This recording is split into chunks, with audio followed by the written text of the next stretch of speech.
கல்வி செய்திகள். செய்திகள் வாசிப்பவர் சிவசக்தி ஸ்டாலின்.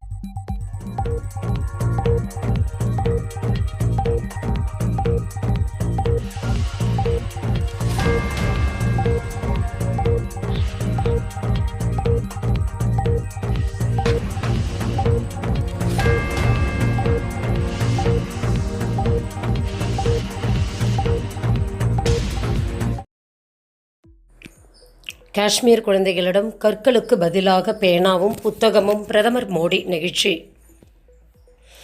ஜம்மு காஷ்மீர் குழந்தைகளிடம் தற்போது கற்களுக்கு பதிலாக பேனாவும் நோட்டு புத்தகங்களும் இருப்பதாக கூறி பிரதமர் நரேந்திர மோடி நெகிழ்ச்சி அடைந்துள்ளார். ஜம்மு காஷ்மீரில் 2வது கட்ட தேர்தல் பிரச்சாரம் சூடுபிடித்த நிலையில் பிரதமர் நரேந்திர மோடி மீண்டும் அங்கு சுற்றுப்பயணம் மேற்கொண்டார். அவர் குழந்தைகளிடம் தற்போது கற்களுக்கு பதிலாக பேனாவும் நோட்டும் உள்ளதாக கூறி மகிழ்ச்சி அடைந்துள்ளார்.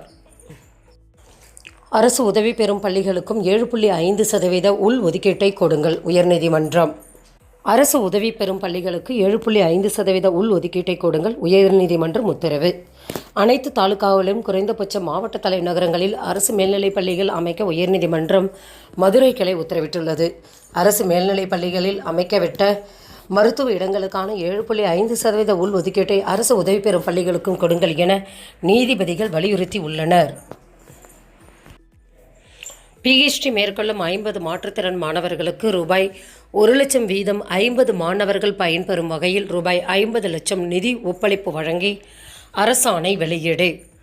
முதலமைச்சர் ஆராய்ச்சி உதவித்தொகை திட்டம் சீஃப் மினிஸ்டர் ரிசர்ச் ஃபெலோஷிப் 2024-2025 முதல் ஆராய்ச்சி படிப்பு PhD மேற்கொள்ளும் 50 மாற்றுத்திறன் மாணவர்களுக்கு ரூபாய் 1,00,000 வீதம் 50 மாணவர்கள் பயன்பெறும் வகையில் ரூபாய் 50 லட்சம் நிதி ஒப்பளிப்பு வழங்கி அரசாணை வெளியிடப்பட்டுள்ளன. BBA BCA படிப்புகளுக்கான AICTE அங்கீகாரம். கல்லூரிகளுக்கு விண்ணப்பிக்க மீண்டும் வாய்ப்பு. BBA BCA படிப்புகளுக்கு அங்கீகாரம் பெற கல்லூரிகள் மீண்டும் விண்ணப்பிக்கலாம் என்று AICTE அறிவுறுத்தியுள்ளது.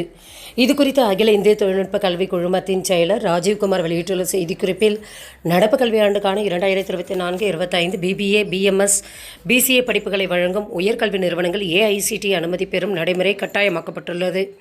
அவ்வாறு அனுமதி பெற்றால் மட்டுமே AICTEயின் திட்டங்கள் மற்றும் அதன் பலன்களை பெற முடியும். இதற்கான விண்ணப்ப பதிவு கடந்த டிசம்பர் தொடங்கி ஜூலை மாதம் வரை நடைபெற்றது. ஏராளமான கல்லூரிகள் பதிவு செய்து அனுமதியை பெற்றுக்கொண்டன. இந்நிலையில் பதிவு செய்யாத கல்லூரிகளுக்கு மீண்டும் ஒரு வாய்ப்பு கூறி www.aicte.india.org என்ற இணையதளம் வழியாக செப்டம்பர் 30க்குள் விண்ணப்பிக்க வேண்டும் என அறிவுறுத்தியுள்ளன. முடிவுக்கு வரும் கொல்கத்தா டாக்டர்கள் ஸ்ட்ரைக். 21ஆம் தேதிக்கு பணிக்கு திரும்ப முடிவு. போராட்டம் நடத்தி வரும் கொல்கத்தா அரசு மருத்துவமனை இளம் டாக்டர்கள் செப்டம்பர் 21 முதல் பணிக்கு திரும்ப உள்ளதாக தகவல்கள் வெளியாகி உள்ளன.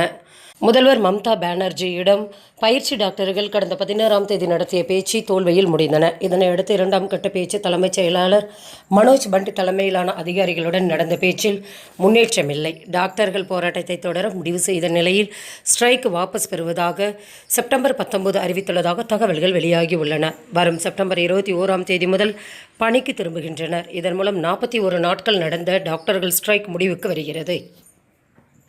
செய்திகள் நிறைவடைந்தன. வணக்கம்.